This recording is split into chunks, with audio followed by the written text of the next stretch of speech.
नमः ॐ विश्वपादाय कृष्णप्रेष्ठाय भूतले श्रीमते भक्तिवेदांत स्वामिनिधि नामिने। नमस्ते सारस्वते देवे गौरवाणी प्रचारिणे निर्विशेष शून्यवादी पाश्चात्य देशधारिणे।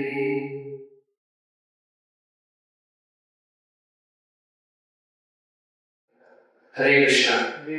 तो आप सभी का पुनः स्वागत है। देखिए, एक बार का बात है कि एक बच्चा है, तो बच्चे ने जन्म लिया और जन्म लेने के बाद फिर मम्मी ने बोला कि भैया तो स्कूल जाना है, बड़े हो गए हो। बोले ठीक है, हम स्कूल जाएंगे। तो स्कूल गए तो पूछे कि क्यों स्कूल जाते हो? बोले मम्मी ने बोला है। मम्मी की बात मानना तो अच्छा होता है, गुड बॉय होते हैं मम्मी की बात मान करके। तो बोले बहुत अच्छी बात है। तो ऐसे करके स्कूल में उसने पास कर लिया और फिर कॉलेज में गया। तो बोले कॉलेज क्यों आए हो? तो बोले फिर पापा ने बोला इस बार स्कूल तो हो गई है, या कॉलेज भी कर लो, समाज में थोड़ा पढ़े लिखे रहोगे, रिश्ता भी मिल जाता है आसानी से। है कि अनपढ़ व्यक्ति कौन अपनी बेटी बेटा देगा? तो चलो ठीक है, फिर पढ़ाई कर लेते हैं, कॉलेज भी चलती है। कॉलेज तो फिर नौकरी का भी बात आया, तो चाचा ताऊ आ गए बीच में। बोले भैया नौकरी चाकरी तो करना जरूरी है, नौकरी बिजनेस वगैरह। तो बोले ठीक है, नौकरी भी कर लेते हैं। वो फिर दादी मांग रही है कि बोले अब तो पोते पोतियों के साथ खेलने का मन है, तो बोले चलो विवाह भी कर लेते हैं। तो करते करते पूरा जीवन बीत गया। और जब अंत समय पूछा गया कि तुमने क्या किया, तो बोले मैंने वही किया जो बोला गया है। तो बोला गया है तो अच्छा बात है, अच्छा कार्य किया, तो तुमने किसी का नुकसान नहीं किया है। लेकिन क्यों किया है, क्या कारण था इस सब कार्य करने का, क्या लाभ मिला? बोले तो पता नहीं क्या लाभ मिला, बस बोलते गए और करते गए। तो ये इसलिए बताया जा रहा है कि इसी तरीके से हम भी अनेकों प्रकार के कार्य करते रहते हैं और बिना किसी अर्थ के करते हैं, है ना, बिना किसी मतलब के करते हैं कि बोला गया है तो करना है, नहीं बोला गया तो नहीं करना है, ऐसे है ना। कभी भी किसी भी कार्य के पीछे का व्हाई, क्वेश्चन मार्क, क्यों, इसलिए, क्यों, ये जानने का प्रयास नहीं करते हैं। तो जब भगवान को हम सुबह 4 बजे उठाते हैं और भगवान की मंगल आरती करते हैं, तो मंगल आरती में क्या होता है बताइए? क्या होता है मंगल आरती में? पूजा, वर्शिप होती है। तो वर्शिप होती है तो कुछ गाते भी हैं साथ में। क्या गाते हैं? गुरुअष्टकम गाते हैं। क्यों गाते हैं? संध्या आरती क्यों नहीं गाते? क्योंकि भगवान का स्वभाव है कि जब उनके भक्तों का गुणगान किया जाता है, उनको वो चीज सबसे अधिक प्रिय है। तो सुबह सुबह उठाकर बिना समय बर्बाद किए हुए क्या करते हैं? अरे आपके भक्त तो इतने महान है कि क्या बताएं, बहुत महान व्यक्तित्व हैं जो आपके भक्त हैं, जो गुरु जी हैं, गुरुदेव हैं, प्रभुपाद। भगवान के भक्त का गुणगान करते हैं भगवान के सामने। क्यों? ताकि भगवान प्रसन्न हो, है कि नहीं? तो इसीलिए जो भगवान के महान भक्त होते हैं, शुद्ध भक्त होते हैं, परम वैष्णव होते हैं, परम हंस होते हैं, तो इनका जब गुणगान किया जाता है तो उससे भगवान प्रसन्न होते हैं। और भगवान जब प्रसन्न होते हैं तो वो हर चीज हमें प्राप्त होती है जो डायरेक्टली इनडायरेक्टली हम प्राप्त करने की कोशिश कर रहे होते हैं। तो फिलहाल हम सभी 48th डिसअपियरेंस सेलिब्रेट कर रहे हैं प्रभुपाद का। प्रायः समाज में देखा जाता है कि जब किसी का जन्म होता है तो बहुत सेलिब्रेशन होता है, और जब उसी व्यक्ति की मृत्यु हो जाती है तो बहुत ज्यादा शोक होता है कि नहीं? ये संसार का साधारण सा नियम है। लेकिन भक्त समाज में ऐसा नहीं होता। भक्त समाज में जब कोई भक्त आते हैं, भगवान के भक्त का जब आविर्भाव होता है, जैसे प्रभुपाद जी का आविर्भाव हुआ था 1 सितंबर 1896, तो बहुत बड़ा सेलिब्रेशन हुआ था। है कि नहीं? नंद उत्सव मनाते हैं। और जब प्रभुपाद जी का तिरोभाव हुआ, जब अप्रकट किया उन्होंने लीला, तो उसको भी सेलिब्रेशन के रूप में मनाते हैं। 50 साल से मनाया जा रहा है, 48 है कि नहीं? तो ये विशेष बात है सामान्य लोगों में और एक भक्त के पर्सपेक्टिव में। तो इसीलिए जो श्री प्रभुपाद जी है उनका प्रणाम मंत्र कितने लोगों को याद है? आप में से कितने लोगों को याद है प्रणाम मंत्र? 1 2 3 4 5 6 7, लगभग सब लोग को याद है। 2-3 लोग को याद नहीं, कोई बात नहीं। तो मैं प्रभुपाद जी का जो प्रणाम मंत्र है वो पढ़ करके बताता हूँ आप लोग को। ओम विष्णुपादाय कृष्णप्रेष्ठाय भूतले श्रीमते भक्तिवेदांत स्वामिनिधि नामिने नमस्ते सारस्वते देवे गौरवाणी प्रचारिणे निर्विशेष शून्यवादी पाश्चात्य देशधारिणे। अब ध्यान से सुनिएगा क्या अर्थ है प्रभुपाद जी के प्रणाम मंत्र का। मैं कृष्ण कृपा मूर्ति श्री श्रीमद ऐसी भक्तिवेदांत स्वामी प्रभुपाद को सादर प्रणाम करता हूँ जो दिव्य नाम की शरण लेने के कारण इस पृथ्वी पर भगवान श्री कृष्ण को अत्यंत प्रिय है। तो प्रणाम मंत्र से ही क्लियर हो रहा है कि यदि भगवान का प्रिय बनना है तो क्या करना पड़ेगा? भगवान का प्रिय बनना है तो क्या करना पड़ेगा? दिव्य नाम का शरण लेना पड़ेगा। ये जो हरे कृष्ण महामंत्र है, हरि नाम है, इसका शरण ग्रहण करना पड़ेगा। शरण ग्रहण करने का अर्थ क्या होता है? खुद भी पालन करना और दूसरों को भी कहना। जाय देखो हरे कहो कृष्ण उपदेश। खुद भी हरि नाम का जप करना, हरे कृष्ण महामंत्र का जप करना, और जिससे भेंट हुई उसको ही बताना कि भैया तुम भी जप करो, तुमको लाभ मिलेगा, तुम्हारा भला होगा। हे गुरुदेव सरस्वती गोस्वामी के दास, आपको मेरा सादर विनम्र प्रणाम है। आप कृपा करके श्री चैतन्य महाप्रभु के संदेश का प्रचार कर रहे हैं तथा निराकारवाद एवं शून्यवाद से व्याप्त पाश्चात्य देशों का उद्धार कर रहे हैं। तो जो प्रभुपाद जी हैं उनके जो प्रणाम मंत्र है उससे ही हमको पता चलता है कि जो प्रभुपाद जी हैं वो कितने अद्वितीय व्यक्तित्व है, कितने अद्भुत पर्सनालिटी है। हमारा जो संस्था है, जो सोसाइटी है, international society for Krishna consciousness, अंतरराष्ट्रीय श्री कृष्ण भावना संघ, इसके जो संस्थापक है श्री प्रभुपाद जी हैं। और इतने महान व्यक्तित्व है प्रभुपाद जी, हम लोग को पता है क्योंकि हम फॉलो कर रहे हैं, पढ़ रहे हैं, लेकिन वास्तव में कई बार हम लोग भी नहीं समझ पाते कितने महान है प्रभुपाद। आप बैठकर इस चीज को विचार करेंगे, पढ़ेंगे, सुनेंगे, तब समझ पाएगा कि आध्यात्मिक ज्ञान का विस्तार करने के लिए, भगवत गीता, भागवत जैसे महान शास्त्रों का प्रचार करने में, प्रसाद वितरण करने में, और आध्यात्म को बोले न कि मायावाद, शून्यवाद और पाश्चात्य जो जगत है वहां पर इसको विस्तृत करने में, प्रचार प्रसार करने में, विस्तारित करने में प्रभुपाद जी पूरे ग्लोब के सबसे बड़े ब्रांड एम्बेसडर हैं। सबसे बड़े एम्बेसडर हैं प्रभुपाद जी स्पिरिचुअलिटी के, भक्ति के। कोई अभी तक ऐसा व्यक्तित्व हुआ ही नहीं जो इतना बहुतायत में और इतना अधिक मात्रा में, इतना अद्भुत तरीके से भक्ति का प्रचार कर सके। शुद्ध कृष्ण प्रेम जो होता है उसका प्रचार कर सके, है कि नहीं? कोई ऐसे आचार्य ही नहीं हुए जो खुल करके बता सके कि हमारा वास्तविक कर्तव्य क्या है। बोल रहे कि जीवेर स्वरूप है कृष्ण नित्यदास, कि स्पष्ट रूप से खुल करके लोगों को ये बताना कि आप जो हो वो क्या हो, एक जीव हो, और आपका एकमात्र कर्तव्य आपके स्वामी भगवान श्री कृष्ण की सेवा करना है, और उसके अलावा आपका कोई कर्तव्य नहीं। उस सेवा को करने के तरीके कई सारे हो सकते हैं।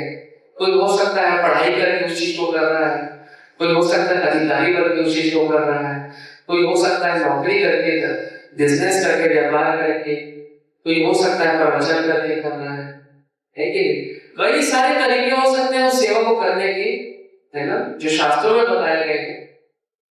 हाँ, लेकिन ये बताना कि वास्तव में परम भगवान कौन है, जब प्रभुपाद जी हमारे चर्चा करेंगे, सोसाइटी रजिस्टर कर रहे थे, जब व्यवस्था बड़ी होती है तो सोसाइटी रजिस्टर करना होता है कि नहीं? तो सोसाइटी रजिस्टर कर रहे थे तो शिष्यों ने कहा कि आप ना international society for Krishna consciousness मत लिखिए। क्या कृष्णा लिखेंगे तो सिर्फ कुछ लोग ही जुड़ेंगे जो कृष्णा को मानते हैं। यदि आप गॉड कॉन्शियसनेस लिखेंगे तो गॉड माने भगवान, और भगवान माने भगवान, भैया जो भगवान को मानता है सब जुड़ेगा। तो प्रभुपाद जी बोले ना ना ना, देखो गड़बड़ यहीं पर है। We have to be very clear, हमको बहुत स्पष्ट होना चाहिए कि भगवान कौन है। भगवान कृष्ण है, ईश्वर परम कृष्ण, भगवान श्री कृष्ण ही परम ईश्वर है। और उनकी चेतना को जब हम विकसित करते हैं उसको बोलते हैं कृष्ण भावनामृत, कृष्ण चेतना, कृष्ण भावनामृत आंदोलन है कि कृष्ण भावना का प्रचार। जैसे कई बार क्या होता है, क्या बोलते लोगों को कि हमें भक्ति करना चाहिए। हाँ प्रभु जी एकदम सही बात बोल दिया यार, भक्ति करना है, हम भी भक्ति करेंगे प्रभु जी। अरे वाह क्या बात है। तो फिर कुछ समय के बाद में तो आप भक्ति कर रहे हैं, अरे प्रभु जी इतनी कर रहे हैं पूछिए बस, इधर भारत है आप इतनी ज्यादा भक्ति कर रहे हैं ना, कोई लिमिट नहीं है। अच्छा कैसे कर रहे हैं? वैसे जैसे भक्ति करते हैं वैसे ही कर रहे हैं। अच्छा भक्ति में क्या करते हैं? भक्ति में वही कर रहे हैं जो करते हैं, पता नहीं रहता कई बार लोगों को भक्ति तो करना नहीं, भक्ति में क्या कर रहा होता है। जैसे कोई खाना खाना है, वो खाना खाने का मतलब पता होता है लोगों को कि कुछ भोजन आएगा जिसमें कुछ नमकीन होगा, कुछ मीठा होगा, कुछ खट्टा पदार्थ होगा, कुछ तरल होगा, कुछ सॉलिड होगा, कुछ पेस्ट के फॉर्म में होगा, है कि नहीं? पीने के लिए जल मिलेगा और उसको ग्रहण करना हाथों के माध्यम से मुंह तक ले जाता है और चबा करके अंदर पेट तक, इसको बोलते भोजन करना है कि ना, उससे फिर उसको पकाया भी जाता है। लेकिन जब बात आती है भक्ति करने की कि भाई भक्ति करना है, तो लोगों को प्रायः पता ही नहीं होता कि भक्ति का मतलब क्या होता है। जब कृष्ण भगवान वेद व्यास जी ने 4 वेदों की रचना कर दी थी, वेद पुराण उपनिषद ब्राह्मण्य अरण्य सब कुछ उन्होंने रचना कर दिया, वेदांत सूत्र भी लिख दिया। उसके बाद ही भयंकर असंतुष्ट, और जब असंतुष्ट हुए इतना महान कार्य करने के बाद तो गुरुदेव आए। गुरुदेव कौन है? व्यास जी के नारद मुनि। नारद मुनि है तो गुरु महाराज इतना महान कार्य किया है मैंने, फिर भी असंतुष्टि। भाई सामान्य से जैसे कोई व्यक्ति है, पिता है, अब 2 बच्चे, लड़का लड़की है, लड़की का ब्याह हो गया किसी अच्छे घर कुल परिवार में, लड़का जो है जॉब कर रहा है, सेटल है, उसके भी बच्चे हो गए हैं, सारी जिम्मेदारी से रिटर्न से उड़ है, तो संतुष्ट रहता है, सेटिस्फाइड रहता है कि भैया चलो अब हम सुकून से देह त्याग कर सकते हैं, एकदम निश्चित रहता है। इतना महान कार्य कर दिया वेद व्यास जी ने, उसके बाद भी असंतुष्ट है कि असंतुष्टि है, मन स्थिर नहीं है, उछल कूद है। तो बोले नारद मुनि कि इसका एकमात्र कारण है, कहीं पर भी आपने भगवान का स्पष्ट रूप से गुणगान नहीं किया। धर्म अर्थ काम मोक्ष ये 4 पुरुषार्थ आपने हर जगह खुल करके बताए हैं। यदि भविष्य में कोई भी व्यक्ति धर्म का सहारा लेकर के, धर्म अर्थ काम मोक्ष इन चीजों का सहारा लेकर के काम करता है तो उसके कारण आप होंगे, क्योंकि आपने स्पष्ट रूप से बताया है कि भक्ति क्या है, भगवान है कौन, किधर मिलते हैं, कैसे उनको ढूंढा जाता है, कैसे भक्ति किया जाता है। तो बोले अब मैं क्या करूं? तो बोले वेदांत सूत्र जो है ना उसके ऊपर टीका करो, उसके ऊपर कमेंट्री तात्पर्य लिखिए, परपट दीजिए, और वही परपट श्रीमद् भागवतम में हम पढ़ते हैं 18,000 श्लोकों वाला है ना। इसलिए कई बार जब रचना का गुणगान किया जाता है ना, कितनी सुंदर रचना है, कितना अच्छा कैमरा है, आहा कितना बढ़िया मंदिर है, तो हमेशा ये प्रश्न पूछा जाता है कि कैमरा कौन सी कंपनी का है। काहे? क्योंकि पता लगा जाता है कि भैया कैमरा किसने बनाया है। भाई कैमरा इतना अच्छा क्वालिटी का तो पूछते हैं कि किसने बनाया है। अच्छा कितना सुंदर मंदिर बन गया, किसने बनाया है, पूछा जाता है।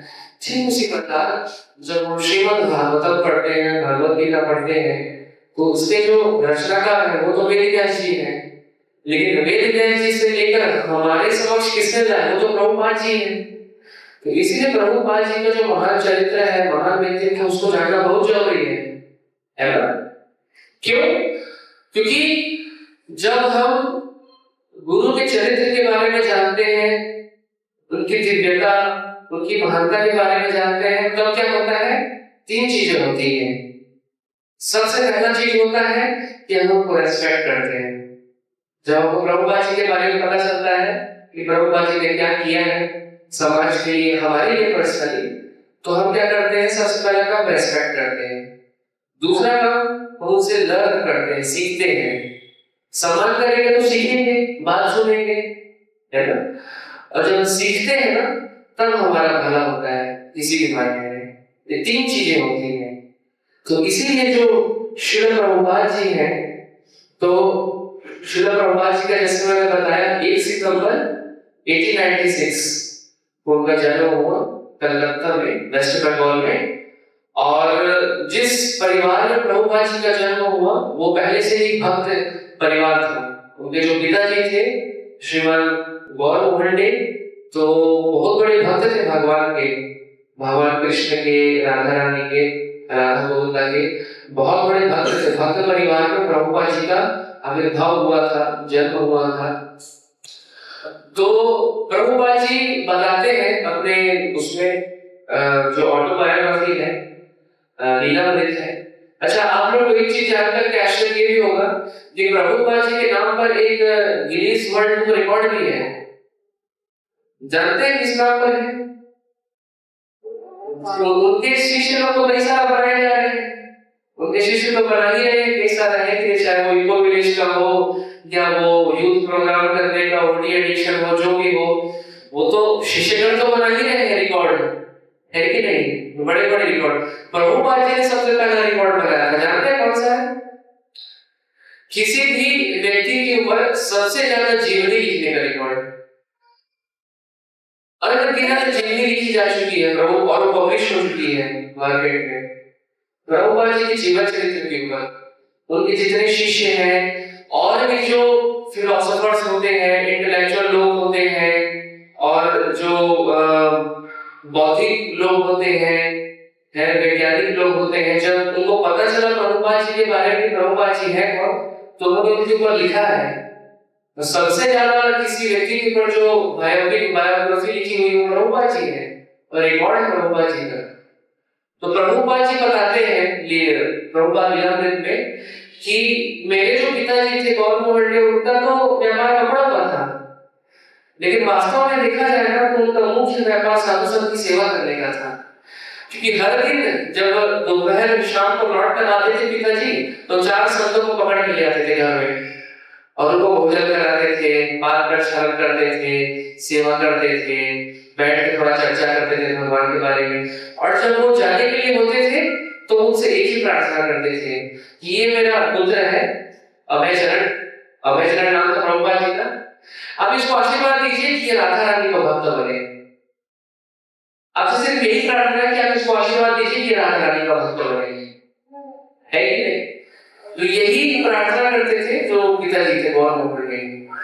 और भी कई सारी चीज प्रभुपाद जी लिखते हैं कि उनके पिताजी उनको इंसिस्ट करते थे कि आप मृदंग सीखो, उनको राधा गोविंदा ला करके दिए थे टीचर्स, उनका सेवा करते थे प्रभुपाद जी। प्रभुपाद जी की जो मां थी उनका इच्छा था कि वो विदेश जाए, पढ़ाई करें, है ना, और उच्च शिक्षा ले बड़े बड़े कॉलेज यूनिवर्सिटी में। लेकिन प्रभुपाद जी बताते हैं कि मेरे पिताजी की ऐसी कोई इच्छा नहीं थी। उनकी इच्छा थी कि मैं यही रहूं और भगवान के प्रचार प्रसार में लग जाऊं। बताइए कितना महान विजन है ये, है कि नहीं? क्या होता है कई बार, जैसे कि बच्चा होता है तो वो भक्ति करता है, तो एक समय तक तो ठीक है, एक समय के बाद माता पिता को असहज लगने लगता है कि नहीं? इतना ज्यादा क्यों करना नहीं है, कोई लिमिट होना चाहिए, कोई एक दायरा होना चाहिए। माला बढ़ाते जा रहे हो, सुबह शाम हरे कृष्णा हरे राम राम राम हरे, दिन भर भगवद गीता भागवतम यही चलते रहता है। अब आप सोचिए प्रभुपाद जी के जो पिताजी हैं उन्होंने ऐसा नहीं किया होता तो ना आज ये व्यवस्था होती, ना हम सब भक्ति कर रहे होते, न जीवन के लक्ष्य को जान पाते हैं, नए चीजों से हमारा एक्सपोजर होता। तो इसीलिए यहाँ पर जो एक शिक्षा है हम लोग के लिए जो शिक्षा है ना, ऐसा गार्जियन, ऐसा पेरेंट्स, समाज में हम रहते हैं, हमारे लिए सबसे बड़ा शिक्षा ये है कि वास्तव में हम इस चीज को समझे कि भक्ति का महत्व क्या है, खुद के लिए भी और जो हमारे ऊपर आश्रित है उसके लिए भी। ये भागवत का श्लोक है, ये मैं नहीं कह रहा हूँ, देखिए मैं आपको पढ़ के बताता हूँ इसमें क्या कह रहे हैं। श्रीमद् भागवतम 5वां स्कंद, आप लोग चाहे तो नोट कर सकते हैं, 5वां स्कंद 5वां अध्याय और श्लोक नंबर 18 है ना। 5वां स्कंद 5वां अध्याय श्लोक नंबर 18 क्या कह रहे हैं। गुरु न सस्यात् स्वजनो न सस्यात्, पिता न सस्यात् जननी न सस्यात्, दैवं तस्यात् न वदिष्ठ सस्यात्, मोचेद्य सुपेत मृत्यु। इसका अनुवाद में पढ़ता हूं, देखिए क्या कह रहे हैं, ध्यान से सुनिएगा। श्रीमद् भागवतम 5वां स्कंद 5वां अध्याय श्लोक नंबर 18, जो व्यक्ति अपने आश्रितों को बार बार जन्म मरण के मार्ग से नहीं बचा सकता, उसे कभी भी गुरु, पिता, पति, माता या पूज्य देवता बनना नहीं चाहिए। इसका मतलब क्या है, मान कि यदि जो हमारी संतान है, बच्चे होते हैं या जो भी लोग हमारे ऊपर आश्रित, यदि हम परिवार के मुखिया हैं और हमारी इतनी क्षमता या हमारे इतना काबिलियत नहीं है कि हम उन लोगों को इस जन्म मृत्यु के चक्र से उबार सके, तो हमको ये जिम्मेदारी भी नहीं लेना चाहिए। अच्छा अब तो ले लिए हैं प्रभु जी, तो कैसे करें, तो उसको एग्जीक्यूट करना है, स्लाइड करना है, आगे बढ़ना है। प्रहलाद महाराज क्या कह रहे हैं, देखिए मैं पढ़ता हूं। अनेक आध्यात्मिक गुरु हैं, लेकिन ऋषभ देव सलाह देते हैं, ध्यान से सुनिएगा, कि यदि कोई अपने शिष्य को जन्म मृत्यु के मार्ग से नहीं बचा सकता तो उसे गुरु नहीं बनना चाहिए। जब तक कोई कृष्ण का शुद्ध भक्त न हो, वह स्वयं को बार बार जन्म मृत्यु के मार्ग से नहीं बचा सकता हो, वह स्वयं देहम पुनर्जन्म नैति मामेति सो अर्जुन, जन्म मृत्यु को केवल घर भगवान के पास लौट कर ही रोका जा सकता है। हालांकि जब तक वह परमेश्वर को वास्तव में नहीं समझ लेता, तब तक कौन भगवान के पास वापस जा सकता है। जन्म कर्म चमे दिव्यम एवं योगेति तत्वतः। इतिहास में ऋषभ देव के उपदेशों के अनेक उदाहरण मिलते हैं। शुक्राचार्य को बलि महाराज ने अस्वीकार कर दिया था, क्योंकि वे बलि महाराज को बार बार जन्म मृत्यु के मार्ग से बचा नहीं पाए थे। शुक्राचार्य शुद्ध भक्त नहीं थे, वे गवोपेश सकाम कर्मों में लीन थे, और जब बलि महाराज ने भगवान विष्णु को सब कुछ देने का वचन दिया तो उन्होंने आपत्ति जताई। वास्तव में व्यक्ति को अपना सब कुछ भगवान को दे देना चाहिए, क्योंकि सब कुछ भगवान का है? अब क्या कह रहे हैं, श्रीमद् भागवतम 7वां स्कंद अध्याय 6 श्लोक नंबर 1, श्री प्रहलाद उवाच कौमारम आचरे प्राज्ञो धर्मान् भागवतानिया दुर्लभम मानुषम जन्म तद्यं ध्रुववर्धनम। क्या कह रहे ध्रुव महाराज हम सब के लिए। प्रहलाद महाराज ने कहा, जो व्यक्ति पर्याप्त रूप से बुद्धिमान है, उसे जीवन के आरंभ से ही अर्थात बाल्यावस्था से ही मानव शरीर का उपयोग भक्ति के कार्यों का अभ्यास करने के लिए करना चाहिए। अन्य सभी कार्यों को त्याग देना चाहिए।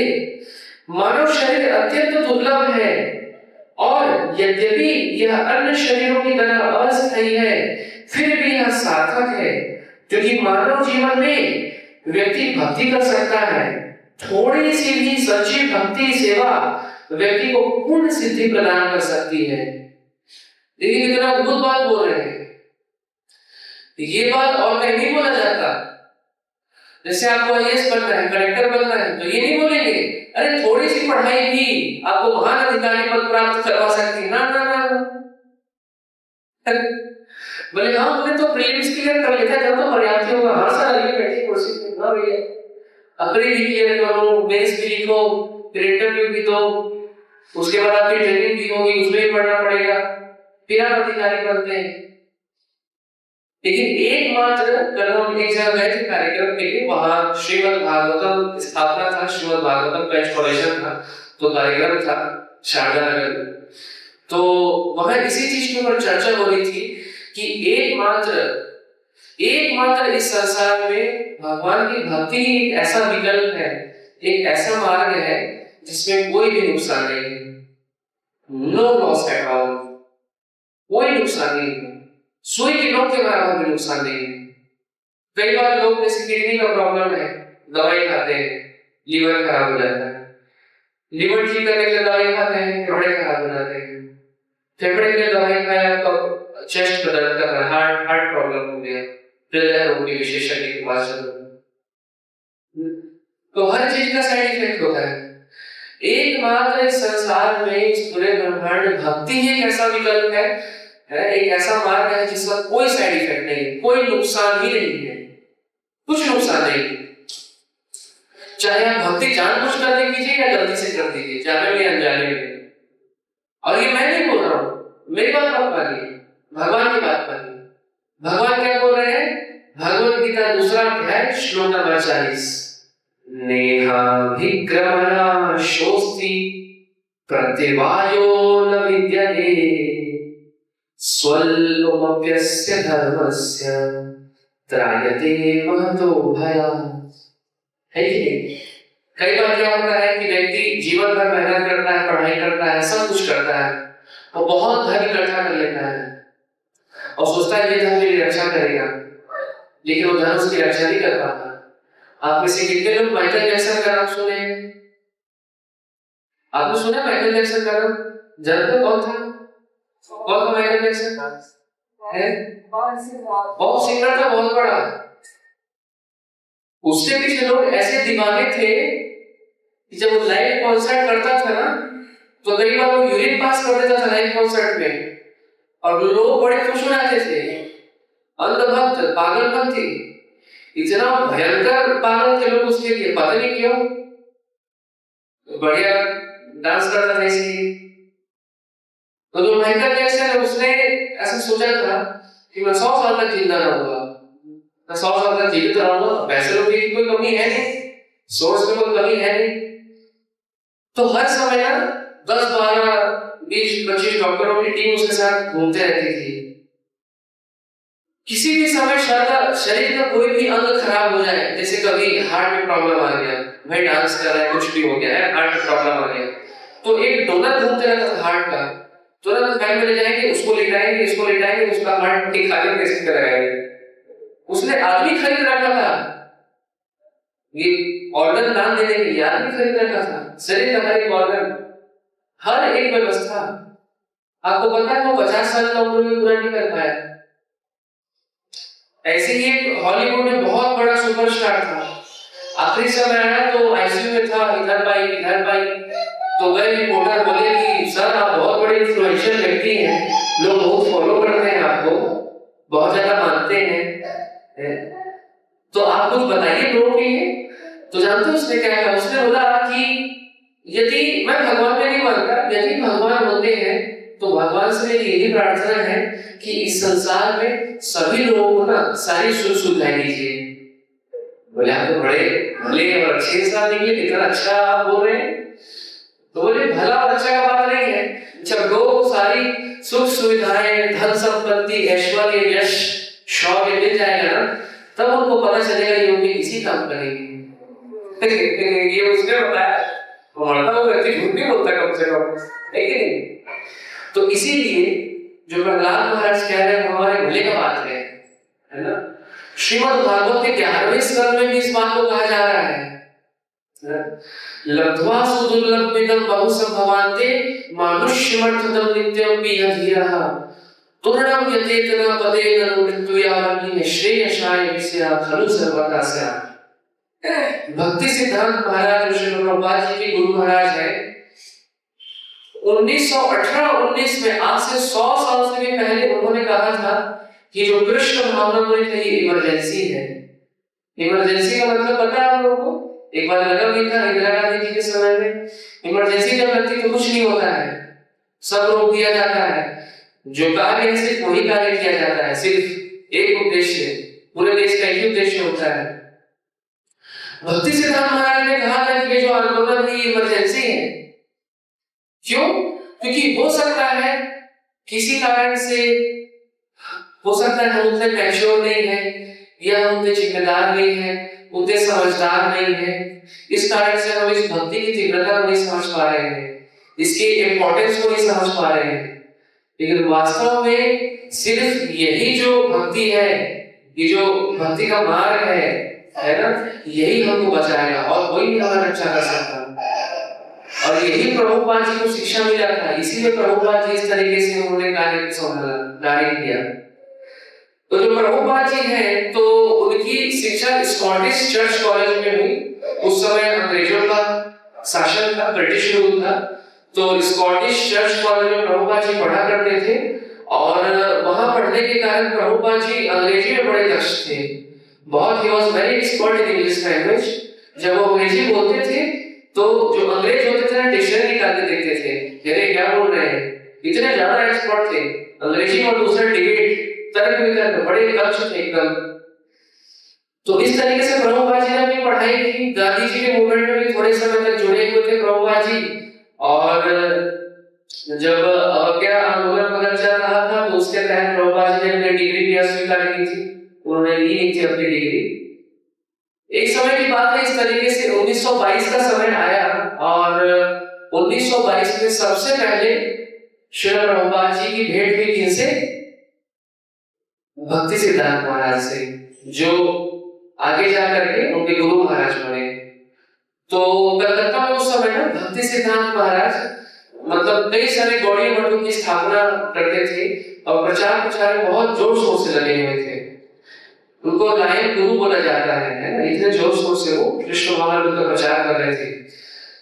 तो जब भक्ति सिद्धांत महाराज का कथा आयोजित हुआ कलकत्ता में, तो अभय चरण जो है, अभय बाबू इनके नेतृत्व थे, उन्होंने कहा कि चलो बहुत ही प्रतापी महात्मा संत आए हैं और बड़ा पंडाल प्रोग्राम हो रहा है और हजारों की संख्या में लोग जा रहे हैं कथा सुनने, हमें भी जाना चाहिए, उनसे भेंट करने, आशीष वचन लेने। तो जानते प्रभुपाद जी ने क्या कहा?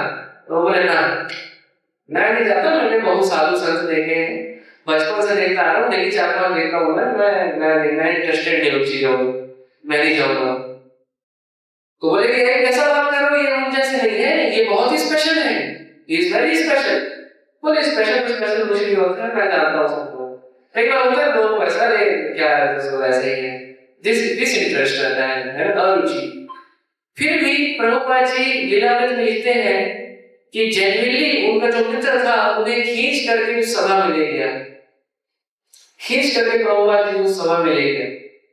जैसे ही उस पंडाल में प्रवेश किए प्रभुपाद जी अपने मित्र के साथ, तो पीछे से प्रवेश किए, सामने भक्ति सिद्धांत महाराज आसन पर बैठे हुए थे, व्यासपीठ पर कथा कर रहे थे।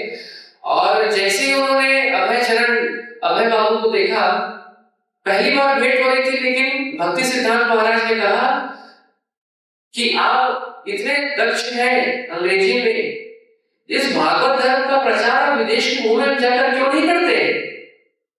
और प्रभुपाद जी आश्चर्यचकित हो गए, जानना पहचान नहीं ऐसा कौन बोलता है कि नहीं? तो बोले कि हाउ इज दिस पॉसिबल, मैं कैसे कर सकता हूँ? बोले आप कर सकते हैं। तो प्रभुपाद जी ने सोचा कि स्वामी जी तो पता नहीं मुझे कहाँ लाने का सोच रहे हैं, तो मैं कुछ तर्क दे देता हूँ, ये कौन साधु महात्मा सीधे साधे व्यक्ति, इनको कुछ पता होगा, तो कुछ तर्क दिए। तो बोले कि हमारा देश तो अभी गणतंत्र है, ये तो स्वतंत्र हुआ नहीं है। भाई जो देश परतंत्र है उसका सिद्धांत पढ़ना कौन स्वीकार करेगा, उसका बात को कौन वैल्यू देगा, कौन मानेगा उसकी बात। तो भक्ति सिद्धांत महाराज ने बड़ी गंभीरता से कहा कि ये जो श्री कृष्ण चैतन्य महाप्रभु का प्रचार है, उनकी वाणी है जो गौर वाणी है, इस गौर वाणी का प्रचार होकर के रहेगा। ये जो गौर वाणी है, श्री कृष्ण चैतन्य महाप्रभु की वाणी है, उनकी शिक्षा का, उनका संदेश है, ये किसी भौतिक चीज पर निर्भर नहीं करता। आपका देश स्वतंत्र हो परतंत्र हो, डजंट मैटर। कैसे होगा नहीं होगा ये भी नहीं पता, फिर भी इसका प्रचार होना निश्चित है। इसलिए हम जब प्रभुपाद जी का प्रणाम मंत्र पढ़ते हैं तो देखिए क्या लिखा है, नमस्ते सारस्वती देवे गौर वाणी प्रचारिणे। उनके गुरु महाराज का आदेश था कि इस गौर वाणी का प्रचार करना है, और उन्होंने उस गौर वाणी का प्रचार बहुत ही अद्भुत अद्वितीय तरीके से किया। इसीलिए उनके प्रणाम मंत्र में ऐसा लिखा जाता है। और इस तरीके से ना उस पहली भेंट में बहुत प्रभावित हुई भक्ति सिद्धांत महाराज से, जो अभय चरण है, अभय बाबू है। और 11 साल के बाद 1933 में प्रभुपाद जी की अभय बाबू की दीक्षा हुई भक्ति सिद्धांत महाराज से, और अभय चरण उनका नाम पड़ा इस तरीके से। और इस समय इस दौरान प्रभुपाद जी संलग्न थे भक्ति के कार्यों में, प्रचार प्रसार में, ट्रांसलेशन में, है कि नहीं।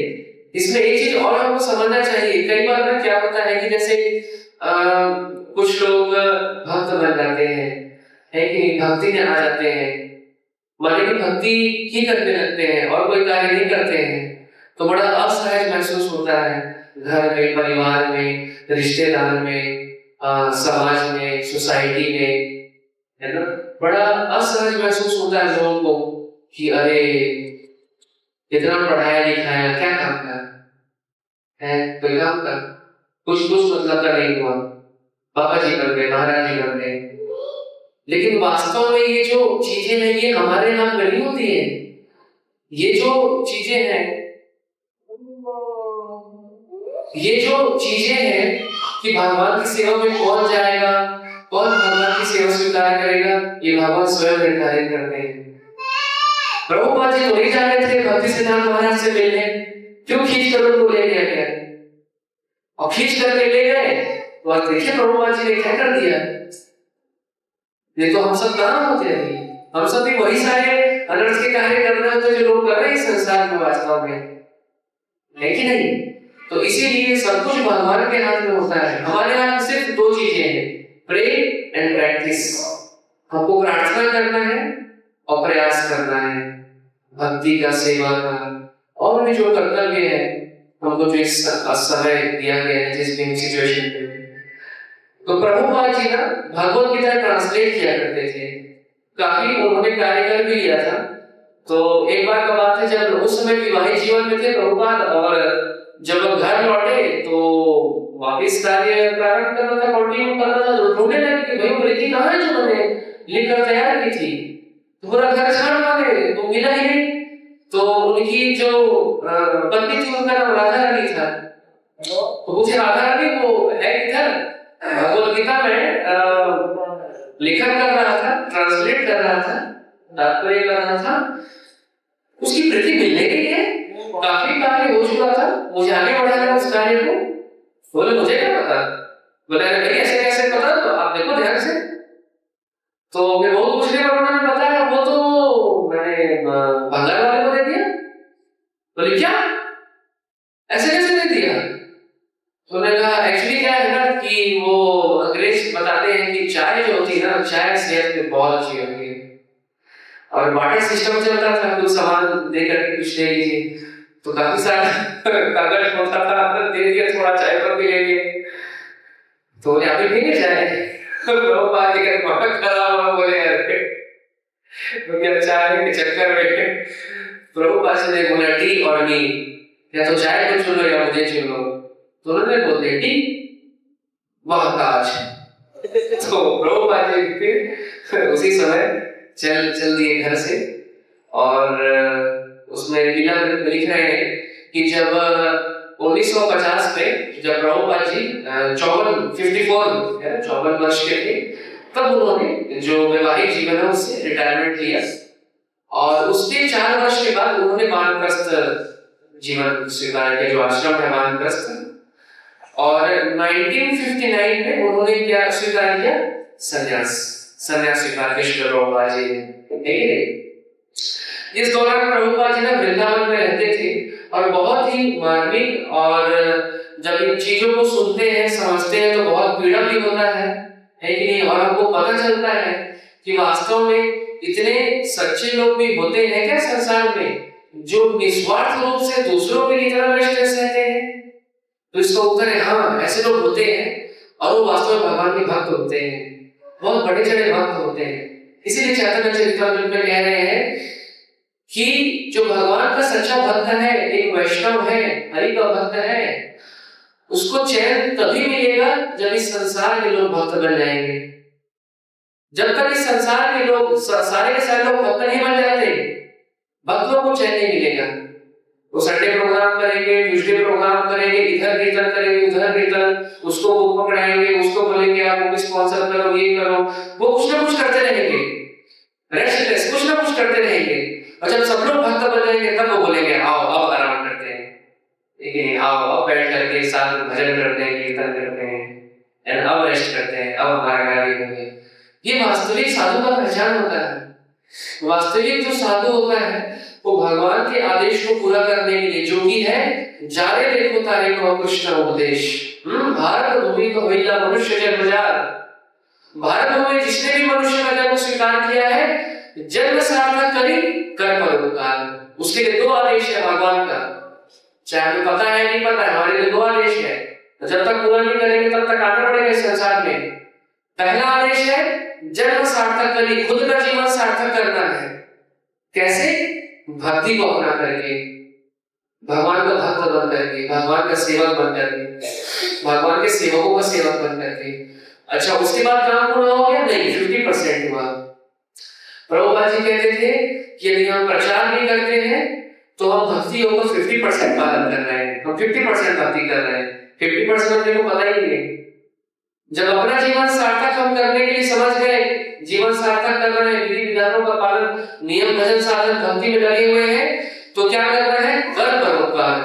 परोपकार और दया, ये जो शब्द है, इसका जो वास्तविक अर्थ है वो आगे वाले व्यक्ति को समझाना है कि तुम कौन हो, तुम कृष्ण के दास हो और उनका सेवा भक्ति करना आपका मुख्य कार्य है।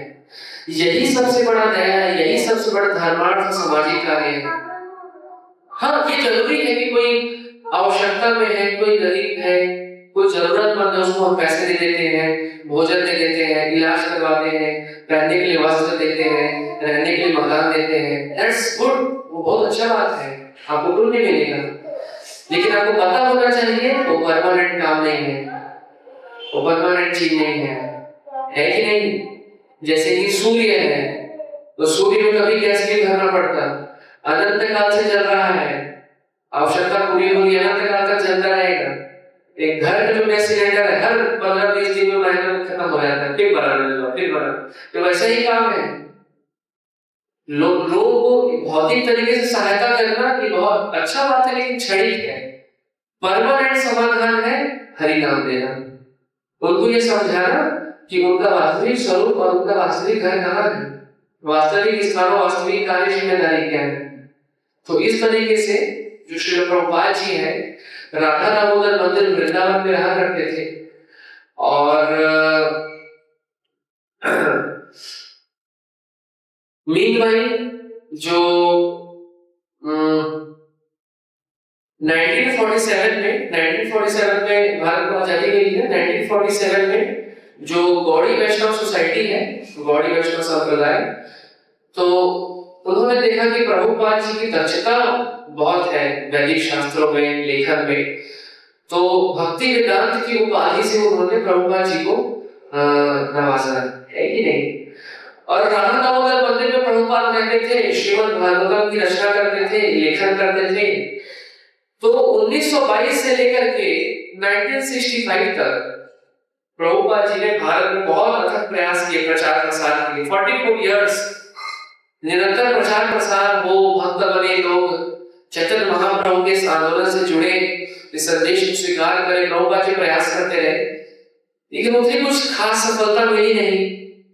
तो अंत में प्रभुपाद जी ने एक विकल्प ढूंढा। उन्होंने सोचा कि संसार जिनको फॉलो करता है यदि उन लोगों को भक्त बना दिया जाए तो संसार में तो स्वतः लोग भेड़ चाल एक के पीछे एक जाएंगे, भक्त बनेंगे। तो प्रभुपाद जी ने सोचा क्यों ना ऐसा किया जाए, क्योंकि उनके गुरु महाराज का भी आदेश था कि भाई विदेश में जाकर किस चीज का प्रचार करना है। तो प्रभुपाद जी ने सोचा कि मैं अमेरिका जाऊंगा, मैं यूएस जाऊंगा, फॉरेन जाऊंगा, अब्रॉड जाऊंगा और वहीं संदेश का प्रचार करूंगा। लेकिन जाए कैसे? पहले प्रभुपाद जी सोचते थे कि भाई प्रयाग फार्मेसी है, बिजनेस है, धन इकट्ठा करेंगे और फिर जाएंगे। लेकिन ऐसा तो हो नहीं पाया, ना फैमिली है, ना बिजनेस है, nothing, he was left alone. तो प्रभुपाद जी एक वहां पर शिपिंग कंपनी होती थी, वो था सिंधिया स्टीम नेविगेशन कंपनी करके, और मुरारजी सुमति मुरारजी उसकी ओनर थी उस समय, सुमति मुरारजी। और उनके पास श्रील प्रभुपाद जी गए तो वो बहुत रिस्पेक्ट करती थी संत महात्माओं का। तो प्रभुपाद जी गए, बोले भैया आपका जो जहाज है, जलदूत है, वो जाता है, आपकी शिप जाते हैं अमेरिका, तो आप एक टिकट मुझे दे दो। और एक टिकट है मेरे पास, वीजा ऐसा कुछ है, एक टिकट है, और मैं बैठकर चला जाऊंगा एक कोने में और मैं प्रचार करूंगा वहां, मेरे गुरु महाराज का आदेश है। तो बोले स्वामी जी आप कैसी बात कर रहे हैं, या कैसी बात कर रहे हैं, ऐसा कभी भी नहीं कर सकती। आपकी आयु देखिए, आपका स्वास्थ्य देखिए, 70 साल की उम्र हो चुकी है आपकी, हड्डी गला देने वाली ठंडे वहां पर, और आप इस अवस्था में जाकर प्रचार करेंगे, मैं ऐसा रिस्क कभी नहीं ले सकती। तो वापस भेज दी। प्रभुपाद जी बहुत निराश हो गए। प्रभुपाद जी ने सोचा टिकट तो लेना ही है, लेकिन गुरु महाराज का आदेश से प्रयास करके तो देखूंगा ही, ऐसे कैसे छोड़ दूंगा। तो प्रभुपाद जी उसी कंपनी के ना सीढ़ी पर बैठ गए, बोले जब तक टिकट नहीं मिलेगा मैं नहीं जानेगा। तो फिर उनको मानना ही पड़ा, जो सुमति मुरारजी है, तो उन्होंने बुलाया प्रभुपाद जी को और बहुत समझाने का प्रयास किया कि स्वामी जी आप समझने का प्रयास कीजिए, आप मेरे पिता समान है, आप ऐसा रिस्क क्यों ले रहे हैं, आपको प्रचार के लिए क्या चाहिए, मैं उपलब्ध करवाऊंगी, आप बताइए क्या प्रचार कर रहे हैं, यहाँ करते हैं। प्रभुपाद जी ने हाथ जोड़ा और बोला देखो आप मेरे पुत्री की समान हो, आपसे हाथ जोड़कर प्रार्थना करता हूँ, मुझे एक मौका दो, मैं एक बार प्रयास करना चाहता हूँ, क्योंकि मेरे गुरु महाराज ने कहा है, मैं एक बार जाकर के प्रयास करना चाहता हूँ, हो ना हो मुझे नहीं पता। तो इस तरीके से जो प्रभुपाद जी हैं जल्द उन पर आरूढ़ होकर के रवाना हो गए बॉस्टन के लिए। और जो सफर था प्रभुपाद जी का वो भी आसान नहीं था। रास्ते में दो बार प्रभुपाद जी को हार्ट अटैक आए, उनका तबीयत खराब हुआ है ना। 2 हार्ट अटैक के बाद प्रभुपाद जी बहुत ज्यादा दुखी हो गए थे, बहुत ज्यादा निराश हो गए थे। उसी रात्रि को मध्य रात्रि भगवान श्री कृष्ण सपने में आए प्रभुपाद जी के, और वो वैष्णव गीत भी है जो प्रभुपाद लिख रहे हैं, बहुत मधुर गीत है। तो उस गीत में लिखा है प्रभुपाद कि मैंने देखा कि जिस बोट में मैं, जिस जहाज में मैं जा रहा हूँ, इस जहाज के कैप्टन भगवान श्री कृष्ण है, और भगवान इसको चला रहे हैं, चला करके ले जा रहे हैं, और बोले कि तुम चिंता मत करो, बहुत प्रचार होगा, हर नदी, हर ग्राम, हर गांव नुक्कड़, हर चौराहे में, हर शहर में, हर जगह हरि नाम का कीर्तन होगा, हर जगह, तुम चिंता मत करो, तुम बस आगे बढ़ो। और आज देखिए वही चीज है, हर जगह अमेज़न के जंगल में वहां के गवर्नमेंट नहीं जा पाई, लेकिन जब गई तो क्या पता चला कि वहां के आदिवासी सिर्फ 2 ही चीज बोल रहे हैं, हरे कृष्ण हरि बोल, और उनकी भाषा इनको समझ में आ रही है और ना अधिकारियों की भाषा उनको समझ में आ रही है। ये प्रभुपाद जी का प्रताप है। तो जब 70 वर्ष की आयु में जब व्यक्ति अब वाइंड अप करने का सोचता है ना, कि अब बस समेट लिया जाए किसी तरीके से, सुकून से हम वाइंड अप कर ले, चले जाए इस संसार से, जब प्रभुपाद जी ने ऐसा कार्य करके दिखाया तो कल्पना भी नहीं कर सकता कोई, अकल्पनीय है, कल्पना के परे है कि नहीं? कल्पना भी कोई नहीं कर सकता, वो प्रभुपाद जी ने करके दिखा दिया। और जब प्रभुपाद जी अमेरिका गए तो वहां तो बहुत ही अलग दृश्य था। प्रभुपाद जी कई सारे संघर्ष हुए प्रभुपाद जी को वहां पर, ना ना कोई जान पहचान, ना कोई रहने की जगह, ना कोई खाने की व्यवस्था। एक छोटा सा बर्तन, एक टाइपराइटर और एक अटैची लेकर गए थे प्रभुपाद, जिसमें उनकी किताबें थी, है ना, भागवतम फर्स्ट कैंटो था। और इस तरीके से प्रचार प्रसार करते थे। प्रभुपाद जी को लगा कि यहाँ पर सबसे ज्यादा जो आवश्यकता है इस कृष्ण भावना की, वो हिप्पीज को है, जो हिप्पीज लोग थे वहां पर। तो प्रभुपाद जी ने उनको प्रचार करना प्रारंभ कर दिया और वो बड़ा परेशान करते थे प्रभुपाद को। पब्लिक टॉयलेट की लाइन में पीछे धकेल देते थे, उनका टाइपराइटर चुरा लेते थे, पैसे चुरा लेते थे, है कि प्रभुपाद जी फिर भी उनके लिए कुकिंग करते थे, उनका जूठा बर्तन धोते थे, रसगुल्ला बना के खिलाते थे, गुलाब जामुन इस्कॉन बुलेट बोलते हैं जिसको, वो बना के खिलाते थे। धीरे धीरे धीरे धीरे एक समय आया, एक वहां पर पार्क है टॉमस्किन स्क्वायर पार्क, तो वहां प्रभुपाद जी ने कीर्तन आयोजन किया। आयोजन का खुद गए थे अकेले, छोटा कुछ डबली मृदंग जैसा था, वो बजाया उन्होंने, और जब बजाया तो देखा कि पूरा पार्क खचाखच भर गया लोगों से। लोग नाच रहे हैं, बैठे हैं, घूम के देख रहे हैं प्रभुपाद को और झूम रहे हैं, आनंद में है। तब प्रभुपाद जी ने 22nd एवेन्यू, जो उनका किराए का एक कमरा था, वहां लोगों को आमंत्रित करना चालू किया धीरे धीरे, रविवार को, हर रविवार को। तभी से ये जो रविवार का कार्यक्रम है प्रारंभ हुआ है। हर रविवार को लोग आते थे प्रभुपाद के पास। धीरे धीरे प्रभुपाद से प्रभावित होने लगे।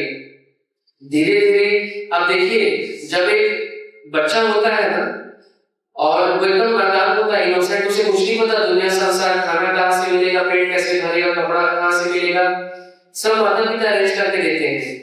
वो राजा बाबू टाइप का रहता है कि नहीं, बिना किसी टेंशन के। प्रभुपाद जी ने हम सब के लिए ऐसा ही किया है ना।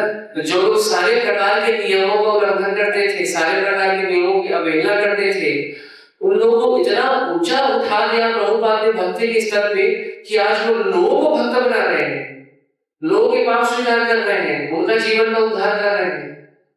धीरे धीरे जब लोगों ने प्रभुपाद का समर्पण देखा, उनका सेवा भाव देखा, उनका ह्यूमिलिटी, विनम्रता देखी, तब प्रभुपाद जी से जुड़ना चालू किए, दीक्षा लेना प्रारंभ किए। और फिर प्रभुपाद जी ने ये जो मूवमेंट है इसको आगे बढ़ाना प्रारंभ किया। दोनों को America, north America, south America भेजे, साउथ अमेरिका से नॉर्थ अमेरिका, ऑस्ट्रेलिया, अफ्रीका है, और रशिया में, चाइना में, जापान में, यूरोप में, हर जगह उन्होंने अपने भक्तगण भेजे। और हर जगह धीरे धीरे धीरे धीरे प्रचार प्रसार होता गया। प्रभुपाद जी भारत भी आए 70 के दशक में, और यहाँ पर बहुत बड़ा एक पंडाल प्रोग्राम आयोजित हुआ था। दिल्ली में हुआ, बॉम्बे में हुआ। एक एक पंडाल प्रोग्राम में एक दिन में 10,000, 20,000, दिल्ली में 30-30 हजार लोग आया करते थे पंडाल प्रोग्राम में। अच्छा, लोग पंडाल प्रोग्राम में आते किस लिए थे? उन विदेशी लोगों को देखने, जो कि अब सिर मुड़ा करके, बड़ी शिखा रखे और धोती कुर्ता में हरि बोल नृत्य कर रहे हैं, ऐसे लोगों को देखने। और प्रभुपाद जी भी बोलते थे, you see this white elephants, they are chanting and dancing like anything, है कि नहीं? तो इस तरीके से लोग बड़े आश्चर्य होते थे कि भाई जिस चीज जो हमारी धरोहर है, हमारी संस्कृति है, वो ये विदेशी पालन कर रहे हैं और भक्त बन रहे हैं। तो धीरे धीरे लोगों ने रुझान देना चालू किया और भारत में इस्कॉन को रजिस्टर किया गया, बॉम्बे जुहू में, वहां एक केंद्र बनाया गया। फिर मायापुर वेस्ट बंगाल में जो इंटरनेशनल हेडक्वार्टर है, फिर वृंदावन में, फिर दिल्ली में, और धीरे धीरे करके देखिए सहारनपुर में भी है ना, प्रभुपाद जी की कृपा से, है ना, असीम कृपा से। तो अंत में यही कहने के लिए तो बहुत कुछ है। प्रभुपाद जी का जो जीवनी है उसके लिए तो कई सत्र लगेंगे, कई सारी घटनाएं हैं बताने के लिए। लेकिन सब बात की एक बात ये है कि जिस तरीके से एक माँ बच्चे के लिए सारी व्यवस्था करती है, सब बाजार से सब्जी लेकर आती है, भोजन पकाती है, भोग लगा के उसको परोसती है, खिलाती है, सेम प्रभुपाद जी ने हमारे साथ किया है। हमें कुछ अधिक नहीं करना है, कोई हमें ऐसा नहीं करे कि आपको पहाड़ तोड़ना है, सब कुछ कर दिया प्रभुपाद ने। हम बोलते कि हम प्रचार कर रहे हैं, हम क्या प्रचार करते हैं? प्रचार तो प्रभुपाद जी कर रहे हैं, हम असिस्ट करते हैं, है कि नहीं? हम हेल्प करने जाते हैं पीछे से। क्योंकि बोलते तो हम भी वही है जो प्रभुपाद ने लिखा है। हर एक उदाहरण वही है, हर एक एनालॉजी वही है, हर एक दृष्टांत वही है, हर एक घटना वही है। तो इसीलिए प्रभुपाद जी से एक बार पूछा गया था कि हम आपको कैसे प्रसन्न कर सकते हैं। तो जितने भी भक्तगण हैं जो भक्ति में आगे बढ़ने के लिए प्रभुपाद जी की कृपा चाहते हैं, तो उनके लिए ये उत्तर दिया था प्रभुपाद ने, if you want to please me then translate my books in as many languages as possible and distribute my books all over the globe as many as possible। मेरे ग्रंथों का अनुवाद करो जितनी अधिक भाषा में हो सके और इन ग्रंथों का वितरण करो बहुतायत में जितना अधिक से अधिक हो सके। तो जब भगवत गीता श्रीमद् भागवतम अभी 9 नवंबर से गीता मैराथन प्रारंभ होने वाला है, यदि हम प्रभुपाद जी कृपा लूटना चाहते हैं और भक्ति में सिद्धि प्राप्त करना चाहते हैं तो हमको बढ़ चढ़ के किताब वितरण में लगना चाहिए। किताब वितरण जब हम करते हैं प्रचार होता है, लोग भक्त बनते हैं। ऐसे अभी जो समय पूरा हो गया, ऐसे ऐसे लोग हैं जो आज मंदिर आते हैं जो एक समय में भगवान को नहीं मानते थे, और जब उनके पास कोई भक्त आया, उनके गाड़ी का शीशा उसने खटखटाया और बोला ये किताब दे दो, उसने भक्त को ही भगा दिया, अरे हटो चलो। और ये इनके प्रकार में भक्त ने गीता दे दी और वो व्यक्ति आज 16 माला करता है। भगवत गीता, ऐसे लोग हैं, मंदिर आते हैं, पढ़ते हैं साथ में बैठ करके, ऐसे लोग हैं। तो ये मैजिक है प्रभुपाद का, उनकी कृपा है कि नहीं। आज प्रभुपाद जी की कृपा से हर 31 सेकंड में एक भगवत गीता डिस्ट्रीब्यूट होती है। एवरी 31 सेकंड, हर एक 31 सेकंड में एक भक्त एक भगवत गीता देता है किसी को, और हर 7 सेकंड में एक स्मॉल बुक निकलती है ना। तो इतनी तेजी से इन ग्रंथों का वितरण हो रहा है, तो हम सबको भी इन चीजों में सहयोग करना है ना।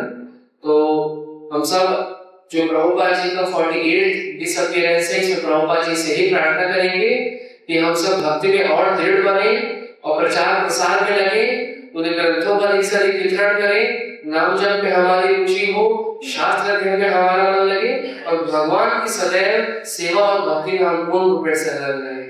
श्रील प्रभुपाद जी की जय, श्री श्री जगन्नाथ बलदेव सुभद्रा सुदर्शन जी की, श्री श्री राधिका राधारमण देव जी की, श्री श्री गौर कृष्ण बलराम की।